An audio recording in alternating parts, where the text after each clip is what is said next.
Alright guys, TacticalRab here, and today I hope you're doing well and enjoying your day so far. The first big throwback tournament of the off-season has concluded. iLLeY's team win it largely thanks to Standy's heroic performance in part of this tournament. But two key CDL teams for next season were participating. One of them had a decent run before they got a bit smoked by none other than Standy himself. But Vegas Legion once again double first rounded in their very first tournament as a team. Very much enjoyed your thoughts in the comment section below. Hit the like button if you enjoy. Subscribe if you're new as always. I'd greatly appreciate it. It really helps out the channel. Thank you very much indeed for doing that one. Plenty to discuss. Toxic Martin, I don't know what he's even doing anymore, but I thought I'd bring this up. But yeah, 17, now I guess 16 days to Modern Warfare 2. We have this tournament that just concluded as I'm recording this video. Then we've got, of course, Hitch's other throwback tourney, the Black Ops 2 Invitational thing, coming up this weekend. Then Halo Champs, then Modern Warfare 2. So a busy couple of weeks for sure. Hit the subscribe button, all that good stuff. Firstly, this I thought was crazy from Hex and the OpTic guys. I think a couple of NASCAR fans were pointing out to me that they looked at the kind of team sheets for the NASCAR event this upcoming weekend and seen that OpTic Gaming were one of the sponsors for car number 7. And here is car number 7. So there's a NASCAR race this weekend. I think it's in Vegas. Yeah, here we go. And this Spire Motorsport car number 7 has like this awesome OpTic livery. Like, honestly, this looks really nice. So yeah, I thought this was really cool actually, and especially funny really because it's car number 7, of course, and forward the whole 7 back in the day and all this type of stuff. But yeah, I do wonder if we'll see more and more of this because especially as someone who's been increasingly getting into motorsports, like myself, over the last few, months, really. I mean, I used to watch Formula 1 when I was a kid. I really got back into it again probably 15 or so months ago, and now I'm watching, all the Formula 2, Formula 3, when those feeder series are on. The IndyCar I watch an awful lot of as well. Haven't really got into NASCAR yet. Probably won't because it's not, too much of a big thing outside of the US, but still, I might have to tune into this to see how car number 7 gets on with the OpTic Gaming boys, and especially funny, really, because, of course, Crim6, he loves driving his cars. He's got the Porsche, Porsche GT3 RS, Miami Blue, whatever he likes to talk about, and he's set up this monster racing sim lately. And that's the thing, I think Crib even mentioned in a video that if there was an opportunity in professional racing somewhere or another, he would kind of he'd be eager to try and do it, which is interesting, right? Just because Crim, of course, retired from competitive COD, but Formal, once he found something that he was passionate about to compete in again, then he was he was straight into Halo, competing at a high level again. So I don't know if Crim6 can really do that, but he's got the sim set up for it. It'd be hilarious if OpTic somehow had a motorsport division or team somewhere, and then Crim was their frontman driver. So I mean, yeah, I don't expect it to happen, but an interesting one to talk about regardless. Now let's just to quickly mention this. I believe this weekend there's a CDL Resurgence Fortunes Keep tourney. Funny really because they say invited teams, but I'm like, well, this is just all the CDL teams. Is are they invited or do they just pay to play effectively? But yeah, all these teams have put together their 3-man Fortunes Keep kind of Warzone rosters. So 100 Thieves have got, Rated and the boys over there and, pretty much standard stuff. But the real tourney was, of course, Hitch's Cold War throwback tourney last night. These were all the teams, 16 teams. Man, this tourney went for a long time. I feel bad for my boy Enigma, who was casting this. I guess he didn't really realize it was going to go so late. It's just gone 10 a.m. here in the UK, and the tournament has literally just finished. This poor man has been up all night casting cards. And, I mean, yeah, arguably they could have done this over 2 days, but, it was kind of like a last-minute thrown together tourney that Hitch and the boys did a great job pulling off. And yeah, these were the kind of captains of the rosters, and these were the rosters themselves. Definitely some interesting teams in here, so I'll kind of just dive into it real quick before we talk about some of these scoreboards. So yes, aBeZy, Slasher, Skies, and Joe Deceives. Joe Deceives is an interesting name because I think I heard this guy probably, really during this past season sometime, and we believe he might well end up being the LAG substitute for the upcoming season. That is the present rumor. Alleycat was playing with Fellow, then a couple of other teams as well that love a good throwback tournament. Beans and the boys I think may have been playing out of Europe. Then Cruzy and Co. We've also got Methods, Nero, Vivid, and Paul, so similar to their current roster, minus Awakening plus Paul X. Then Diamond Con's team with Flames and Estriel. These two guys are the absolute throwback demons. Every single year, these guys come out the woodwork for the throwback tourneys. You gotta respect it. Usually they're kind of demons when they do so. Then Capstall's team, a team with Noobs and Armand, kind of like the Warzone guys. Then the entire Vegas Legion roster, 10k, TJ, and Prolute. Then Afro is playing with Cammy here, of course, part of the Minnesota Rokkr team with Kells as well. And then, Arcitys, Huke, Neptune, and Spart. So we had two entire CDL rosters, the Vegas Legion and the Los Angeles Guerrillas. And then iLLeY, Yeez, Standy, and Mohawk, the team that ended up winning the entire thing. We shall see here in a couple of minutes. So yeah, pretty interesting set of teams, especially because we have two CDL teams for the upcoming season playing in their first matches together as a team. And in fairness, Arcitys, Huke, Neptune, and Spart, they've been grinding a lot of Cold War over the last few days and weeks.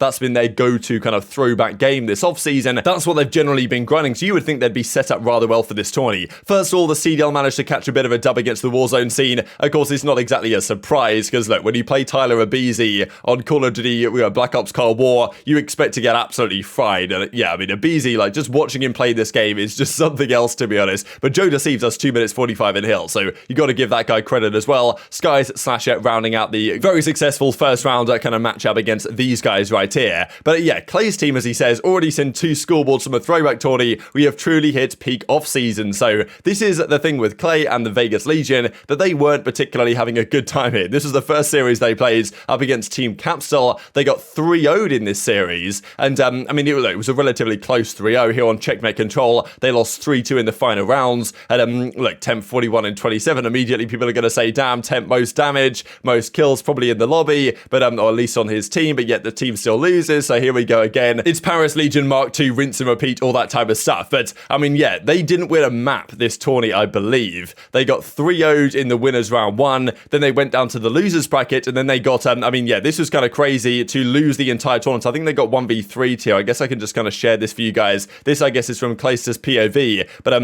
yeah, so if they're up against Flames, I guess it was a 1v2 here. So yeah, Flames takes down Temp, takes down TJ, and then just absolutely destroys Clay in the 1v1 to knock them out of the tournament, I believe. So that was pretty ugly. And in fairness, though, this is DiamondCon, Flames, Estriel, and Exceed, the team that absolutely dominated the entire losers bracket to go ahead and win. Well, go ahead and make the grand finals at least, not win it, as we will see. But yeah, it wasn't looking pretty for the Vegas guys. I guess I'll share this on full screen. Something or like going out outfit. It's like a transition, and people used to do it. They do a transition, and then like boom, they're in their dress clothes.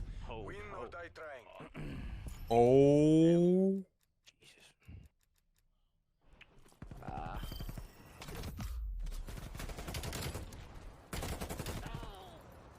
No way.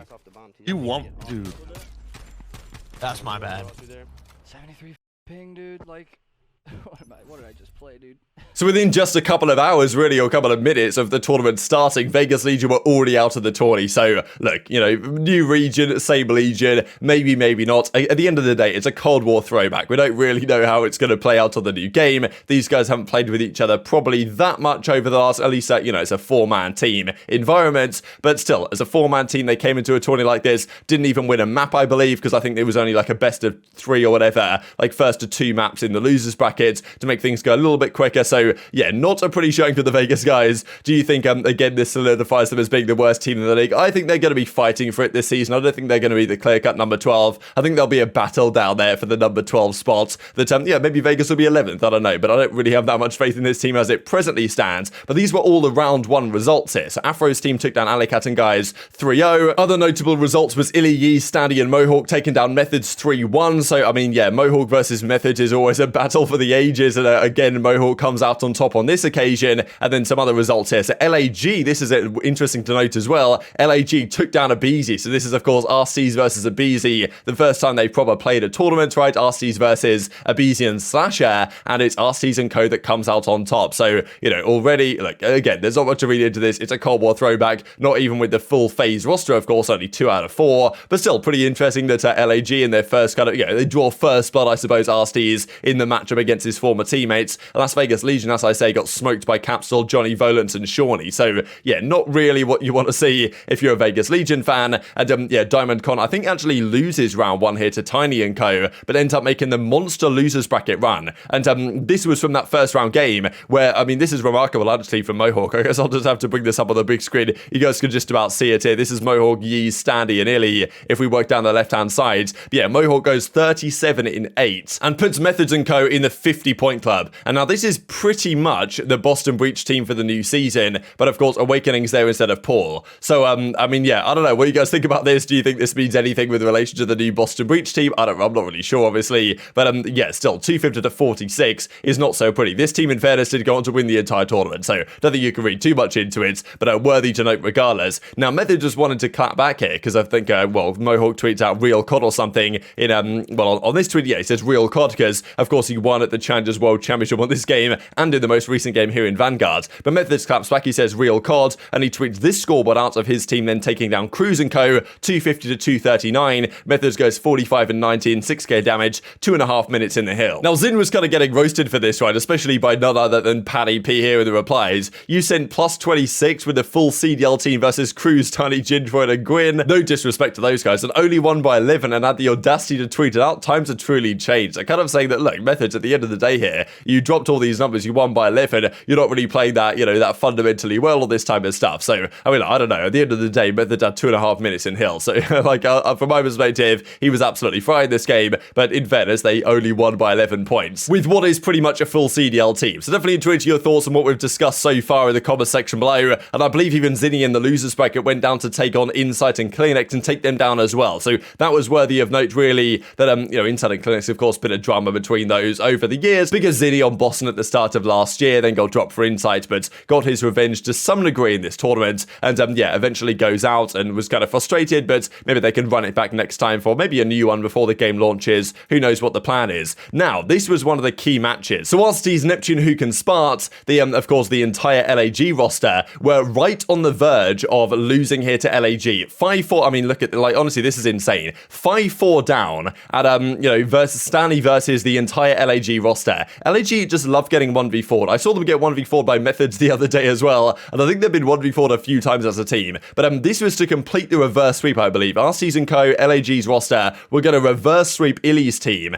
and Standy comes up absolutely mega, clutches a 1 versus 4, down 5-4 to tie it up 5-5, and then they go on to win the round 11. Like, this is actually, like, such a good play here from Standy. Plays this perfectly, gets 1 kill, tags up Huke and gets there, well, finishes the job as well. I mean, this is actually unbelievable. And, I mean, like, that was just absurd. Like, round 11, they go on to win, and then LAG get dropped out of the tournament in losers, and then Mohawk's team with Standy goes on to win the entire thing. So that was honestly insane. Different for that, says iLLeY. Like, Standy is actually insane at Call of Duty Black Ops Cold War. Like, we saw what he did on the Minnesota Rokkr on this very game. And, yeah, like, he's absolutely ridiculous at this title. 1v4s, down 5-4 to tie up the series and win it. The second kill especially was, like, Spart will be ruining this one for sure, because he got absolutely fried down to 5 HP there. And, look, eventually they go down. Arcitys does say 100 plus ping host the last couple of series. They then went on to lose in the losers bracket. But yeah, wow, that was pretty mega from Standy, and I'm sure if you're a Toronto Ultra fan, you'll be very much excited about that prospect of him doing that for the Toronto guys next season. Look, we didn't see any of that in Vanguard. He comes back for one match, really, or one tournament in Black Ops Cold War, and does this stuff again. So we know what he's made of in that title. But look, LAG had a good showing, but they do seem to be vulnerable to a bit of a breakdown. They do love choking a 1 versus 4, and yeah, losing a 1v4 in that fashion, like, look, it's not going to play on their minds. But the team chemistry afterwards in that TeamSpeak call can't have been so hot after losing in that fashion. And then it goes to a grand finals. Diamond Con's team makes the run all the way through the kind of throwback Lords, Flames and Estriel to face iLLeY and Standy & Co in the grand finals. Diamond Con's team wins the first best of 5 relatively easily, goes to a second best of 5, and Standy, after going down 1-0, absolutely just dominates the standoff search again, goes 18-3, I believe, on the standoff search to make it a 1-1 game. Bit of controversy in the control, actually, because it was a 1-0, like, the team was just about to cap the third tick, but then someone lagged out, so they just gave them the round win anyway, which is something the CDL certainly wouldn't have done. They'd have just replayed it. That was 2-0, then Mohawk made a nice play to make it, you know, to clutch up, and then they won the final hard point to take the final series 3-1, and iLLeY and the boys are the champions of this tournament. 10k Hitch Cold War throwback champs, Standy, iLLeY, and Yeez. So, yeah, look, impressive stuff from all of these guys. Standy, I think, was the MVP, and, well, certainly the player that actually made them go on to win this tournament, and I'm sure if you guys are, well, Toronto fans, you'll be rather happy about that one. But yeah, what do you guys think about some of the showing for these players? Of course, iLLeY, you know, loves a good tourney like this as well. Mohawk, players that aren't even, well, Mohawk certainly not even signed right now. Yeez was the sub for Florida last season. But yes, LAG, like, kind of collapsing in that manner, and also Vegas getting double first round, and Boston, kind of core, not looking so good. What does this mean for the upcoming season, or practically nothing at all? Very much enjoyed your thoughts in the comment section below. Hit the like button if you enjoyed. Subscribe if you are new. Take care, and I'll see you next time. That's it. That's it. Oh, that's it. I told you. That's the can opener. Uh-oh. Hold on. Standy, the king of standoff, though, puts himself in a 1v3. Oh! Gun off of yellow. Huke unsuspecting, and he knows he's got one close, and he finds Alec, makes it a 1v1. Tags up Huke, 10 seconds left in the clock. Standy, the 1v4 to keep them in game! Oh my god!